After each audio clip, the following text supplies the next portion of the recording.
నేను వైఎస్ఆర్సీపీ పార్టీలో ఉన్నటువంటి కొంతమంది నాయకుల వల్ల బూతులు మాట్లాడడం వల్ల సబ్జెక్ట్ మీద తెలిసి తెలియక మాట్లాడడం వల్ల కనీస అవగాహన కూడా లేకుండా ప్రెస్ మీట్లు పెట్టడం వల్ల ఇష్టానుసారం రెచ్చిపోయి మాట్లాడడం వల్ల వైఎస్ఆర్సీపీ పార్టీకి ఈరోజు ఈ పరిస్థితి వచ్చిందేమో అని చెప్పేసి ఇన్ని రోజుల వరకు నేను వీడియోలు చేయడం జరిగింది. కానీ ఇప్పుడు నాకు క్లారిటీ వచ్చింది ఏంటంటే వైఎస్ఆర్సీపీ పార్టీని ఎవరూ నాశనం చేయాల, వైఎస్ఆర్సీపీ పార్టీని ఎవరూ తొంగలోకి తొక్కల.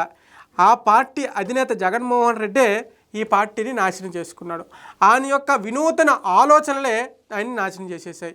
ఆయనకు ఉన్నటువంటి తొగ్గులకు వంటి ఆలోచనలే నాశనం చేసేసాయి.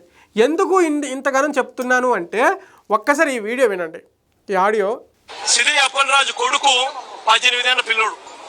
సిదిరి అప్పలరాజు డాక్టర్, పలాస ఎమ్మెల్యే, మంత్రి, ఫిషింగ్ మంత్రి మన ప్రభుత్వంలో.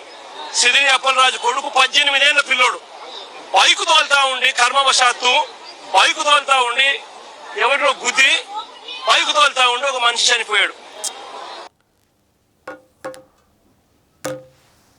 దండంరా, దండమయ్యా, నీకు దండం స్వామి, దండం. ఎలా మాట్లాడుతున్నారంటే అసలు చెప్తాను, లాస్ట్కి చెప్తా. యాక్సిడెంట్లు అవుతా ఉంటాయి, చేసింది నేను కరెక్ట్ అని నేను చెప్పను. బట్ ఆ పిల్లోడు 18 ఏళ్ల పిల్లోడు బైక్ తోలుతా ఉండి ఆ పిల్లోడికి ఏం తెలుస్తుంది? ఒకసారి జరుగుతాయి. జరిగినప్పుడు నువ్వేం చేస్తా ఉన్నావు? ప్రభుత్వం ఏం చేసిందో తెలుసా? నిజంగా జగన్మోహన్ రెడ్డి గారు ఆంధ్రప్రదేశ్కి మీరు ఒక మచ్చ. మీరు ఈ ఆంధ్రప్రదేశ్కి 5 సంవత్సరాలు సీఎంగా పనిచేశారంటేనే ఒక పెద్ద మచ్చ. ఇంత సిల్లీగా ఇంత నాన్సెన్స్గా మాట్లాడతారని జన్మలో అనుకోలే. 18 ఏళ్ళ పిల్లోడు కర్మవశాత్తు కాదు, అది ఒళ్ళు బలిసి. కర్మవశాత్తు కాదు సార్, ఒళ్ళు బలిసి, అది ఒళ్ళు కొవ్వు పట్టి, అర్థమైందా? డబ్బులు మదమెక్కి, అర్థమైందా? ఎవరినో ఒకరిని గుద్దించిండంట, ఎవరినో ఒకరిని. ఏంది సార్ మీరు? అసలు నాకు అర్థమవుతలేదు జగన్మోహన్ రెడ్డి గారు. ఫస్ట్ ఆ స్క్రిప్ట్ రాసినోడిని మరి వస్తున్నాయి నాకు మాటలు, కానీ ఎవరినో ఒకడేంది సార్? ఆ ప్లేస్లో మీ ఫ్యామిలీకి సంబంధించిన వాళ్ళు ఉంటే అప్పుడు తెలుస్తుంది బాధలో. ఆ ఎవడో ఒకడు ఓటేస్తేనే గతంలో మీరు 5 సంవత్సరాలు సీఎం అయ్యారు. ఆ ఎవడో ఒకడు మీకు సపోర్ట్ చేస్తేనే గతంలో 5 సంవత్సరాలు సీఎం అయ్యారు. ఎవడో ఒకడిని గుద్దేసిండంట, అమ్మ తెలిసి తెలియక గుద్దేసిండంట, కర్మవశాత్తు గుద్దేసిండంట. ఆయన మీద కేసు పెట్టారంట. పెట్టొద్దా సార్? కేసు పెట్టొద్దంటారా? కూటమి ప్రభుత్వం తప్పు చేసిందంటారా? వదిలేయమంటారా? ఏం చెప్తున్నారు మీరు ఆంధ్రప్రదేశ్ ప్రజలకి? ఏం చెప్తున్నారు మీరు? ఎవరిని కాపాడుతున్నారు? ఊహించుకుంటుంటేనే చాలా బాధ, భయం వేస్తుంది. పొరపాటునే ఈ 5 సంవత్సరాలు కూడా మీరు సీఎం అయితే ఆంధ్రప్రదేశ్ పరిస్థితి ఎలా ఉండేనో ఊహించుకుంటూనే భయం వేసేస్తుంది. అసలు ఇంత క్రూయల్ మెంటాలిటీ జగన్మోహన్ రెడ్డి గారిది అని కనీసం మీ మంత్రులు, మీ ఎమ్మెల్యేలు కూడా చెప్పరా? కొంతమందికి అయితే అలానే బుర్రలు లేవనుకో. మన పార్టీలో ఉన్న కొంతమంది నాయకులకి, మంత్రులకి ఎలాగనో బుర్రలు లేవనుకో.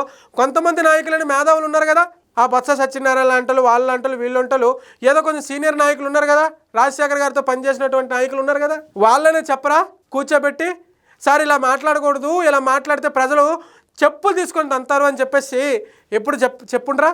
ఏం మనిషి సార్ మీరు? నాకు అర్థమవుతలేదు. ఎవరినో ఒకరిని గుద్దేసిండు, కర్మవశాత్తు గుద్దేసిండు. సొంత అంటే ఇప్పుడు ప్రజలకు ఏమొస్తుంది తెలుసా?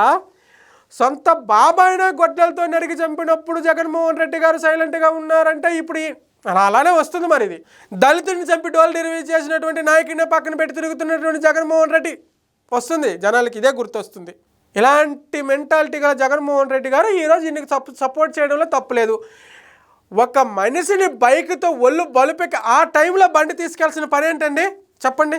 ఆ టైంలో బండి తీసుకెళ్లాల్సిన పని ఏంటి? హెల్మెట్ అయినా పెట్టుకుండా హెల్మెట్ పట్టుకోలే. ఒక నాయకుడు కొడుకు కదా, మన హయాంలో మత్స్యశాఖ మంత్రిగా పనిచేశాడు, డాక్టర్ అంటున్నాడు కదా, చదువుకున్నాడు కదా, ఆ సీసీ ఫుటేజ్ చూశారు కదా. 18 సంవత్సరాలు బండి ఎందుకు తోలుతాడండి? లైసెన్స్ ఉందా పోనీ అబ్బాయికి? హెల్మెట్ పెట్టుకునే పోనీ అబ్బాయి?